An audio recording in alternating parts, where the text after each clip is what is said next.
ಇವತ್ತಿನ ಭಾಗ್ಯಲಕ್ಷ್ಮಿ ಎಪಿಸೋಡ್ ಸ್ಟಾರ್ಟಿಂಗಲ್ಲಿ ನೆನ್ನೆ ಇಂದ ಎಂಡ್ ಆಗಿರುತ್ತೆ. ಆದೀಶ್ವರು ಬೆಳಗ್ಗೆ ಎದ್ದಿರ್ತಾನೆ. ಬೆಳಗ್ಗೆ ಎದ್ದು ನೋಡಿದಾಗ ಅವ್ನು ಹಿಂದಿನ ನೆನ್ಪು ಮಾಡ್ಕೊಳ್ತಾನೆ. ಬಿಕಾಸ್ ಲಾಸ್ಟ್ ಟೈಮ್ ಕುಸುಮ ಅವನಿಗೆ ಬೆಳಿಗ್ಗೆಲ್ಲೇ ಎದ್ದು ಫ್ರೆಂಡು ನೀನು ಗುಡ್ ಮಾರ್ನಿಂಗ್, ಇವತ್ತಿನ ದಿನ ನೀನು ಚೆನ್ನಾಗಿರಲಿ ಅಂತ ಮೆಸೇಜೆಲ್ಲ ಕಳಿಸಿರ್ತಾಳೆ. ಅದನ್ನೆಲ್ಲ ನೆನಪು ಮಾಡ್ಕೊಂಡು ಒಂದೇ ಒಂದು ಇನ್ಸಿಡೆಂಟಿಂದ ಇವತ್ತು ಇಷ್ಟೊಂದೆಲ್ಲ ಆಯ್ತಲ್ಲ ಅಂತ ನೋಡಿ ಬೇಜಾರು ಮಾಡ್ಕೊಳ್ತಾನೆ. ನೋಡ್ತಾ ಇರಬೇಕಾದ್ರೆ ಕೈಯಲ್ಲಿ ಭಾಗ್ಯ ಕಟ್ಟಿದ ಫ್ರೆಂಡ್ಶಿಪ್ ಬ್ಯಾಂಡ್ ಇರುತ್ತೆ. ಟ್ರಿಪ್ಪಲ್ಲಿ ಕಟ್ಟಿದ ಫ್ರೆಂಡ್ಶಿಪ್ ಬ್ಯಾಂಡನ್ನ ನೋಡಿ ಇನ್ನೇನು ಕಿತ್ತಾಕಬೇಕು ಅಂತ ಹೋದಾಗ ಭಾಗ್ಯ ಹೇಳಿರೋ ಮಾತು ನೆನಪಾಗುತ್ತೆ. ಭಾಗ್ಯ ಏನು ಹೇಳಿರ್ತಾಳೆ ಅಂತಂದರೆ 35 ವರ್ಷ ಆದಮೇಲೆ ಮತ್ತೆ ಗೆಳ್ತನ ಫ್ರೆಂಡ್ಶಿಪ್ಪನ್ನು ಸಿಗೋದು ಕಷ್ಟ, ಆದರೆ ನನಗೆ ಈ ಆದಿಯವರಿಂದ ಸಿಕ್ಕಿದೆ, ಇದನ್ನು ನಾನು ನನ್ನ ಜೀವನ ಪೂರ್ತಿ ಕಾಪಾಡ್ಕೊಳ್ತೀನಿ, ಅವ್ರು ನನ್ನ ಇಷ್ಟು ದಿನದ ಕಷ್ಟ ಸುಖದಲ್ಲೂ ಇದ್ದಾರೆ ಅಂತ ಹೇಳಿದ ನೆನಪು ಮಾಡ್ಕೊಂಡು ಭಾಗ್ಯ ಹೇಳಿದ್ದನ್ನ ನೆನಪು ಮಾಡ್ಕೊಂಡು ಆದಿ ಅದನ್ನು ತೆಗಿಯಲ್ಲ, ಹಂಗೆ ಕೈಯಲ್ಲಿ ಇಟ್ಕೊಳ್ತಾರೆ. ಈ ಕಡೆ ಭಾಗ್ಯ ಮತ್ತು ಪೂಜಾ ಇಬ್ಬರು ಮಾರ್ಕೆಟಿಗೆ ಬಂದಿರ್ತಾರೆ ತರಕಾರಿ ತಗೊಳ್ಳೋಕ್ಕೆ ಅಂತ. ಅಲ್ಲಿ ಸ್ವಲ್ಪ ಜನ ಸಿಕ್ಕಿ ಭಾಗ್ಯಂದು ಫೋಟೋ ಪೇಪರಲ್ಲಿ ಬಂದಿರೋದನ್ನ ತೋರಿಸಿ ಆದಿ ಬಗ್ಗೆ ಮಾತಾಡ್ತಾರೆ. ಅವ್ರು ಇಷ್ಟು ದೊಡ್ಡ ಮನುಷ್ಯ ಅಂದರೂ ಅವ್ರು ಅಷ್ಟು ಸಿಂಪಲ್ ಆಗಿದ್ರು, ಅವ್ರು ನೆಕ್ಸ್ಟ್ ಟೈಮ್ ಬಂದಾಗ ಈ ಕಡೆ ಕರ್ಕೊಂಡು ಬನ್ನಿ ಅಂತ ಹೇಳ್ತಾರೆ.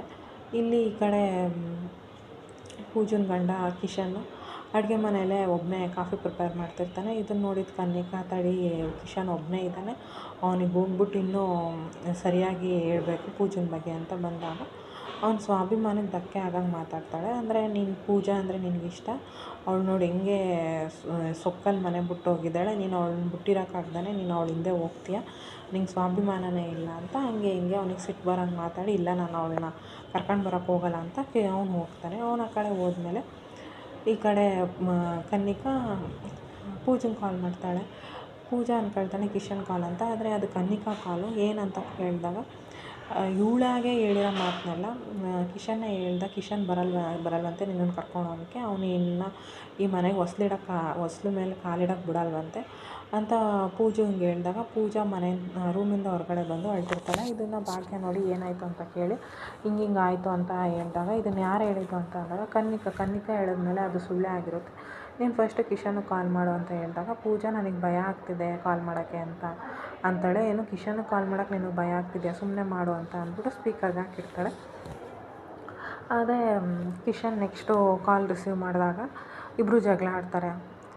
ನಿನಗೆ ಕೊಲೆಸ್ಟ್ರಾಲು ಹಂಗೆ ಹಿಂಗೆ ಅಂತ ಇಬ್ಬರು ಜಗಳ ಆಡಿ ಕೊನೆಗೆ ಕಿಶನ್ನು ಸ್ವಲ್ಪ ಬೈದಂಗೆ ಮಾತಾಡಿದಾಗ ಈ ಕಡೆ ಪೂಜಾ ಕಾಲ್ ಕಟ್ ಮಾಡ್ತಾಳೆ. ಪದೇ ಪೂಜಂಗೆ ಕಿಶನ್ ಕಾಲ್ ಮಾಡಿದ್ರು ರಿಸೀವ್ ಮಾಡಲ್ಲ.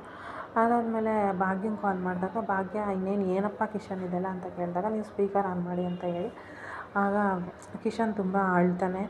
ನಾನು ನಿನ್ನ ಪಡ್ಕೊಳ್ಳೋಕ್ಕೆ ತುಂಬ ಕಷ್ಟಪಟ್ಟಿದ್ದೀನಿ, ನನಗೆ ನೀನು ಬಿಟ್ಟಿರೋಕ್ಕಾಗಲ್ಲ, ಈಗಲೂ ನೋಡಿ ನಿಮ್ಮ ಮನೆ ಮುಂದೆನೇ ಬಂದು ಕಾಯ್ತಾ ಇದ್ದೀನಿ, ನಾನು ಮನೆ ಮುಂದೆ ಬಂದು ಕಾಯ್ತಾ ಇದ್ದೀನಿ ಅಂದರೆ ನೀನು ಬರಲ್ವಾ ಅಂತ ಅಂದಾಗ ಪೂಜಾ ಫುಲ್ ಹತ್ಕೊಂಡು ಸಂತೋಷದಲ್ಲಿ ಓಡೋಡಿ ಬಂದು ಟೆರೆಸಲ್ಲಿ ನೋಡ್ತಾಳೆ. ಅವನು ಅಲ್ಲಿ ಬಂದಿರೋದು ನೋಡಿ ಕೆಳಗಡೆ ಬರೋಕ್ಕೆ ಹೇಳ್ತಾನೆ ಕಿಶನ್, ಇನ್ನೂ ಮೇಲೆ ಇದೆಯಲ್ಲ ಕೆಳಗೆ ಬಾ ಅಂತ ಕರೆದಾಗ ಬಂದು ಅವಳನ್ನು ತಪ್ಕೊಳ್ತಾನೆ. ಈ ಕಡೆ ಇನ್ನೇನಾಗಿರುತ್ತೆ ಅಂದರೆ ಮಿಡಲಲ್ಲಿ ತಾಂಡವ್ ರೆಡಿ ಆಗ್ತಿರ್ತಾನೆ ಭಾಗ್ಯಂಗೆ ಬುದ್ಧಿ ಕಲಿಸ್ಬೇಕು ಅಂತ. ಶ್ರೇಷ್ಠ ನಾನು ಬರ್ತೀನಿ ಅಂತ ಹೇಳಿ ಹೊರಟಿರ್ತಾಳೆ.